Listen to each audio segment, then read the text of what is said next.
Amelia Harper had never been superstitious. She mocked horoscopes, laughed at ghost stories, and rolled her eyes whenever Lila dragged her to tarot readers just for fun. Signs, omens, premonitions. Those were for people who needed excuses for the chaos of their own lives. Amelia preferred spreadsheets, color-coded planners, and the comforting certainty of tax law. At 32, she had built a life that made sense: good job at the firm, a tidy apartment in the nicer part of Willow Creek, and Ethan Caldwell, reliable, handsome, quietly wealthy Ethan, who had proposed 6 months ago with a ring so tasteful it could have come from her own Pinterest board. So when something tugged her off the main road that Saturday morning and down the cracked asphalt toward a forgotten row of shops, she told herself it was only curiosity. Lila had already texted twice. "Where are you?" "The appointment at Bella Sposa is in 20. Amelia typed a quick reply, running 5 minutes late, and kept driving, past the gleaming bridal superstores with their mannequins in frosting white gowns, until she reached the very edge of town where the streetlights stopped and the buildings sagged like tired old women. The sign above the door read "Once Upon a Vale" in peeling gold script. A single brass bell jingled as she stepped inside. The air smelled of cedar and decades-old rose petals. Sunlight filtered through yellowed lace curtains, turning the dust motes into slow-moving galaxies. Rows of gowns hung like sleeping ghosts, ivory, blush, champagne. But at the far end of the shop, in a shadowed corner, stood something that didn't belong. A black wedding dress. Not charcoal, not midnight blue pretending to be edgy. Black. Pure, uncompromising black. The bodice was fitted silk, the skirt a waterfall of layered tulle and lace that seemed to drink the light rather than reflect it. Delicate jet beads caught what little illumination there was and threw it back as tiny, cold stars. Long sleeves ended in pointed scallops that looked almost like claws. It was the most beautiful, terrifying thing Amelia had ever seen. She didn't hear Lila come in behind her until her friend's voice cracked the silence. "Holy hell, Amelia. You shopping for your own funeral now?" Amelia couldn't answer. Her fingers were already reaching, brushing the cool fabric. It should have been cold, black silk in a dusty shop in late October, but it wasn't. It was warm, almost feverish. An old woman appeared as if the shadows had birthed her. Silver hair pinned in a low knot, face powdered the color of bone. She watched Amelia with eyes the pale gray of winter skies. "That one isn't for sale," she said softly. Amelia's hand froze mid-caress. "Why not?" "Most brides want to feel like angels on their wedding day."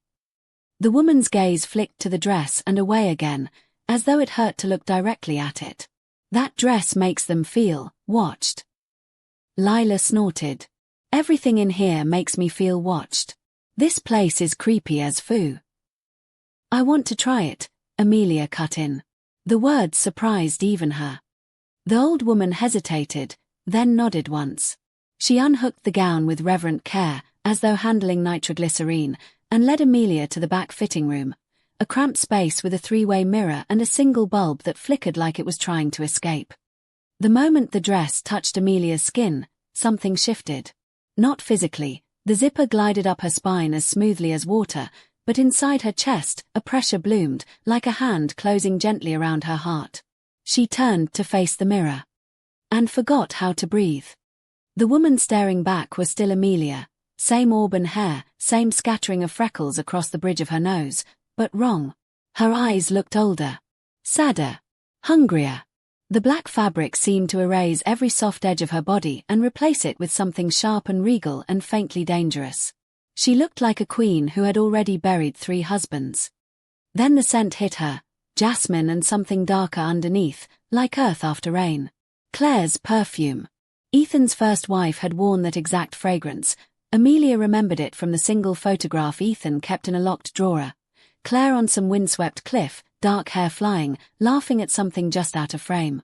Ethan had told her Claire died in a car accident 3 years ago.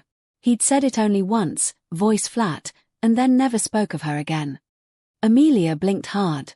The mirror fogged as though someone else had breathed on it.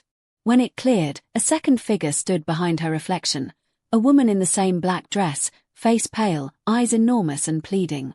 Her lips moved. "Leave." Amelia spun around. The fitting room was empty.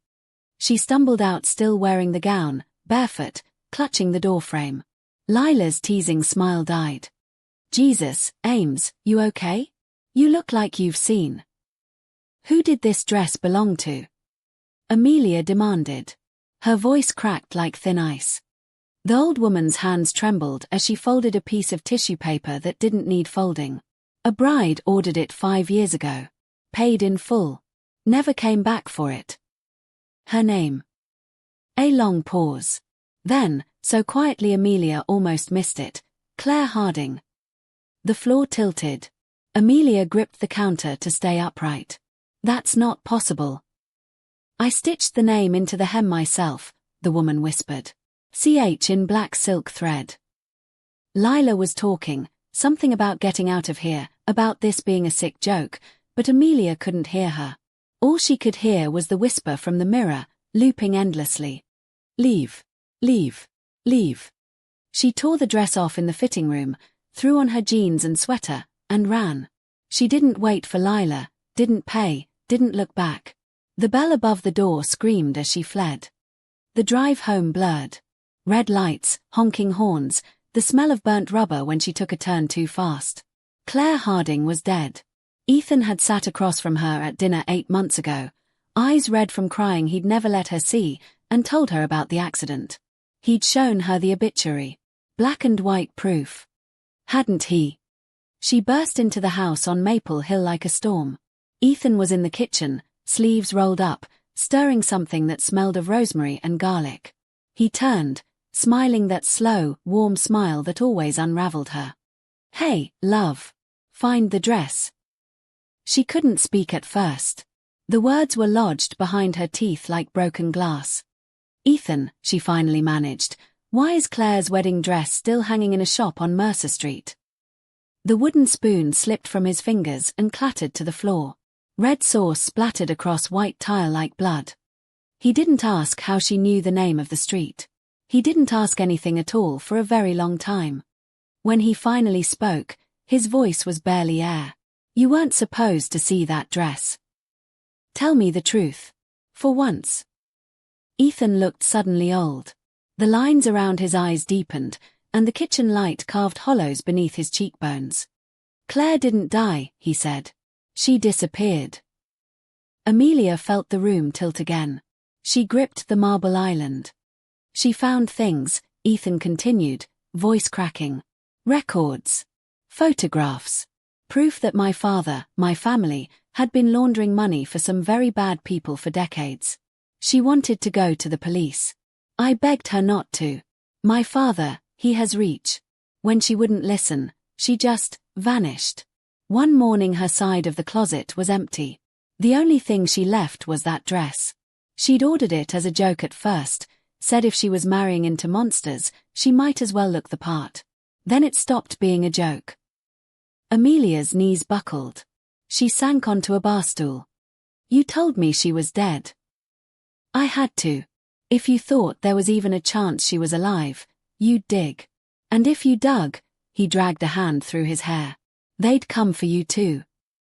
Who is they, Ethan? He laughed, a broken sound.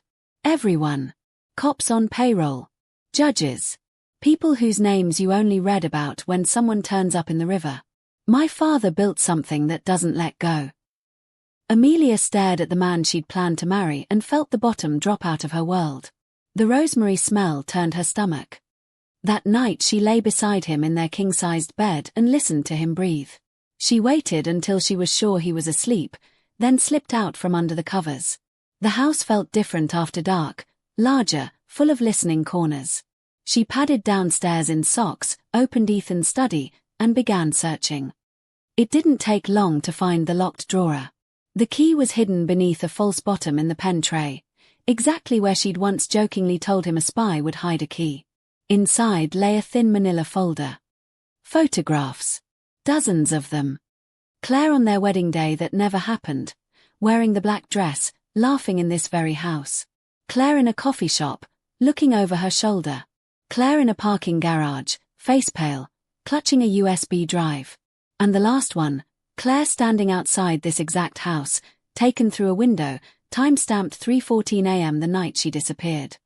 On the back of the final photo, in handwriting Amelia didn't recognize, someone had scrawled, "She knows too much. Make it quiet." Amelia's hand shook so badly the photo fluttered to the carpet. She was still staring at it when the lights flicked on. Ethan stood in the doorway in sweatpants, hair tousled, eyes bloodshot. "I wondered how long it would take you," he said softly. Amelia couldn't move. "I didn't want this," he whispered. "I loved her. I love you. But some things are bigger than love, Amelia." He took one step toward her. Then another. She bolted. Up the stairs, slamming the bedroom door, shoving the dresser against it with strength she didn't know she had. Her phone, where was her phone? On the nightstand. She dialed 911 with shaking fingers. 911, what is your emergency? She opened her mouth, but before she could speak, the window slid open with a soft scrape. A gloved hand clamped over her mouth. Another wrestled the phone away. She bit down hard, taste of leather and blood, but the intruder was stronger. A needle pricked her neck, cold bloom spreading outward. The last thing she saw before darkness took her was a woman's silhouette in the moonlight, wearing a familiar black dress. Claire. When Amelia woke, she was in the bridal shop. The lights were off. Only the street lamp outside painted the room in bruised purple. She was sitting in one of the velvet chairs, wrists zip-tied to the arms. The black dress hung on its mannequin directly in front of her, swaying although there was no breeze. Footsteps behind her. Slow. Measured. Ethan walked into view carrying a garment bag. He laid it across the counter with heartbreaking gentleness and unzipped it. Inside was a second black wedding dress, identical to the first. "I tried to keep you out of this," he said. His voice was calm now. Terribly calm. "But you wouldn't leave it alone." Amelia's mouth tasted like copper. "Let me go, Ethan. Please." "I can't." He lifted the duplicate dress, held it up to the light. "Father wants a message sent. Something poetic. A bride who never makes it to the altar, again." He began unbuttoning his shirt. Amelia thrashed against the zip ties. Plastic cut into her wrists. "You don't have to do this." "Yes, I do." He stepped out of his shoes. "It's the only way they'll believe I'm loyal. That I'll keep the family secrets." His eyes met hers, and for a moment the old Ethan flickered there, scared, exhausted, desperate. "I really did love you." He started toward her with the dress. That was when the lights blazed on. Lila stood in the doorway, phone in one hand, pepper spray in the other, eyes wide with terror and fury. "Get the fuck away from her."